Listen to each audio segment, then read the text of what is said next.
sports fans, on this special occasion, as I have my main man, Raphael Esparza, joining me tonight.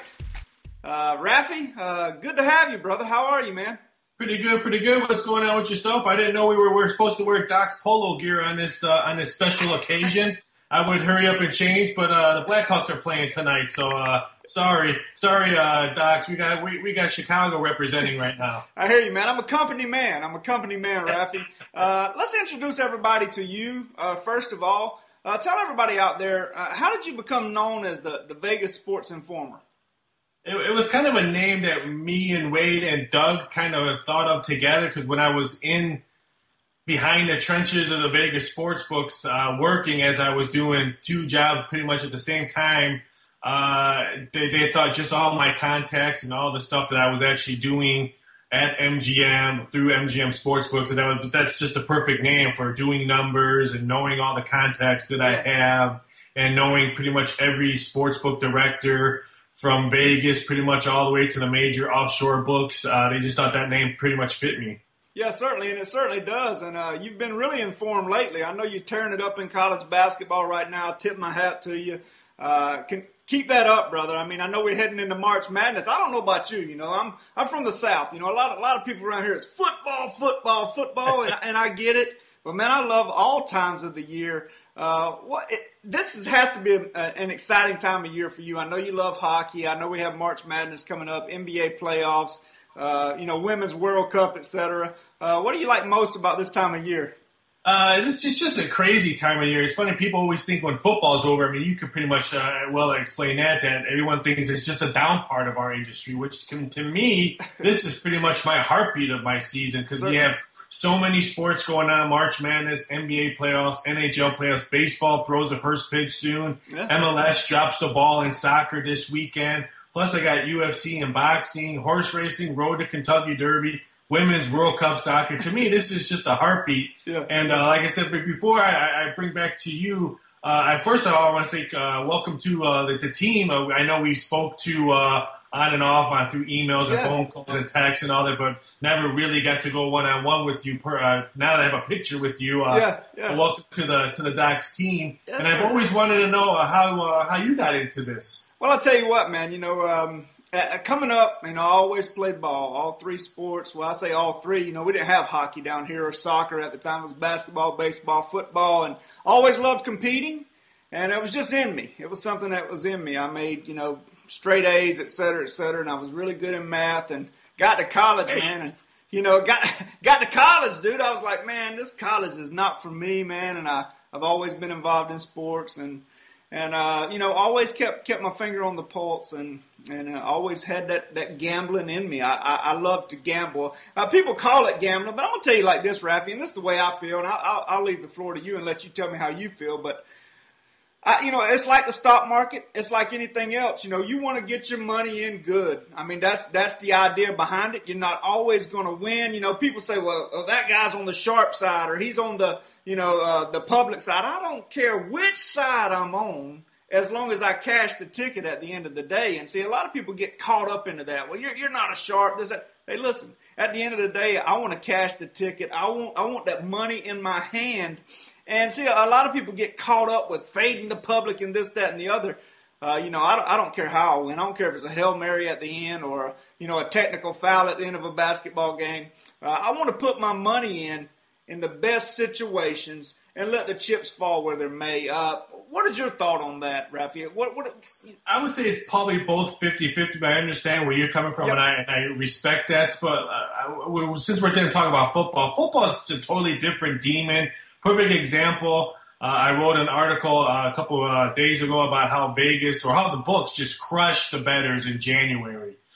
Through playoff football, college basketball, and all that. And I know when I was working in the casino, especially when I was at Aria, I would go through the computer and see what the public is on. Certainly. I mean, because if the public won every day, I wouldn't have had a contract for almost 15 years in Vegas. So I would say a lot of that had to do with it. Now, did that make me release my plays?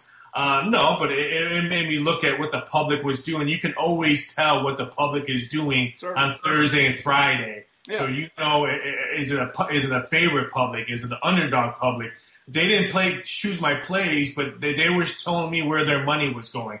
I could care less what team they were betting on. I was looking to see where their money was going because, I mean, I got to see logistics right in front of me. It's 365 days a year. And like I said, if the public won all the time, I wouldn't have had cashing checks for almost 15 years in Vegas. So they didn't choose my teams, but they made me aware of what I was. Certainly, it's a handicapping tool that you use and you still use, I'm sure. And like you said, if the public won every time, there wouldn't be those big old buildings out in the desert, right? So somebody has to pay that electricity bill. That's exactly right. But I find it interesting because what I like to do on a daily podcast, I know you do one which is brilliant. I like to, at times, share the way I handicap so that I believe people watching out there, you can become a good handicapper. You have to do what fits best for you, what works for you, and match it with your personality. For example, Rafi, I'll give a little insight to how I handicap college basketball. I have a spreadsheet that I keep up with almost every team on a game-by-game basis. Who got in foul trouble, et cetera, et cetera. A plethora of different information. But I don't try to keep up with every single team in the country. It's impossible. So I'll pick out, 80 teams, somewhere around 80 at the beginning of the season, and concentrate on those teams and use those teams for my plays throughout the year. So a lot of times you'll see me playing on the same team or I may play on them one day and play against them, 3 days later. But that's kind of one of the things I do is I like to narrow it down to like 80 teams throughout the year. What are some of the secrets you use? Or, because we all have the same information, right? We can all get the same information. I have some people in radio that I talk to that may help a little. But for the most part, everybody's entitled or everybody gets the same information. What are some of the things you do that you believe helps you in your handicapping? My number one thing I do is I used to do numbers. That's what I was doing. So I still do numbers every day or every night.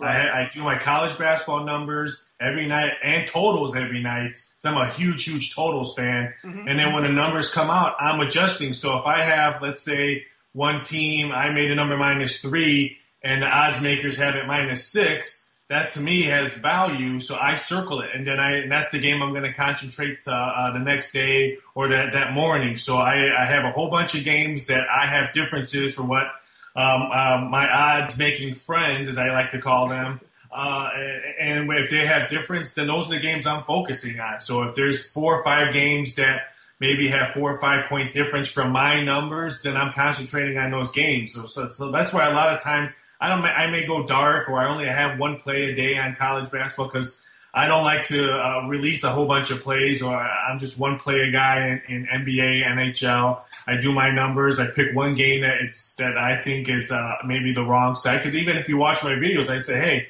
I think this number's off 2 points, or it's going to move 2 points. Grab this number now. And I get so many emails and tweets saying, hey, wow, thanks for letting me get that. It's already moved 4 points but it's also come down and gone against me as well. So, you know that feeling when you have a big play, a 6-unit play, and you have -2, and then next thing you know, it's +1. And you're like, I had the world's worst number in the world. Yeah, that's right. But it happens. It happens, and that's part of it. We release our plays daily at a certain time, and sometimes between the time we release them and the time the game goes off, the number can certainly move, sometimes with us, sometimes against us.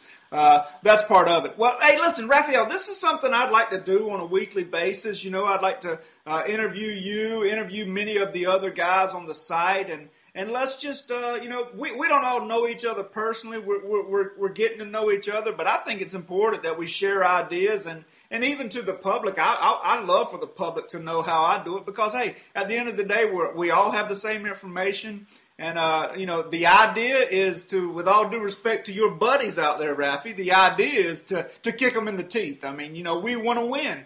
And they're trying to beat us. We're trying to beat them.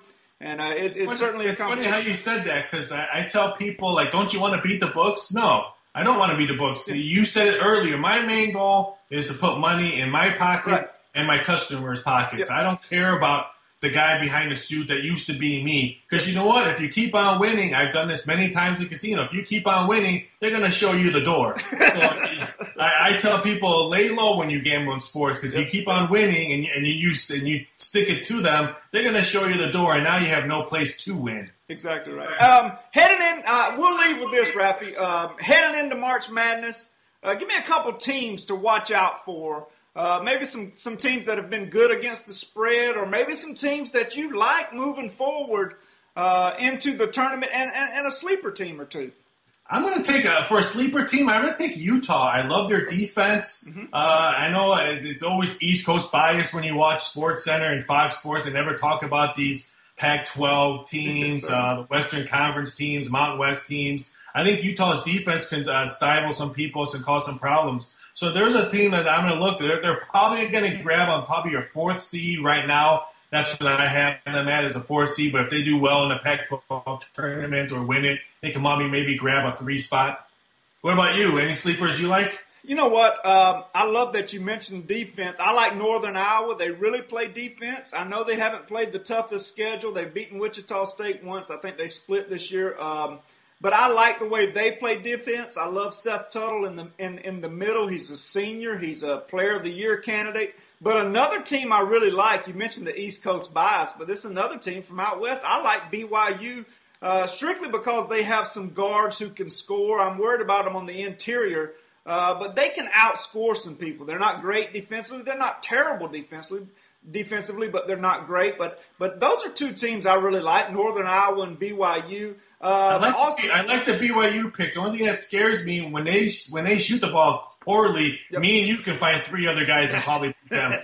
That's exactly right. So, but the thing about sleepers, if they're on a given day, or maybe they're on for 2 days each weekend, they could certainly make a run. So BYU, Northern Iowa, and maybe even Miami, if they can get in, the Hurricanes, they have some good guard players when they want to play. So those are 3 teams. I'm going to tip my hat off for not mentioning a SEC school. So thank you. I didn't have to hear that. So thank you.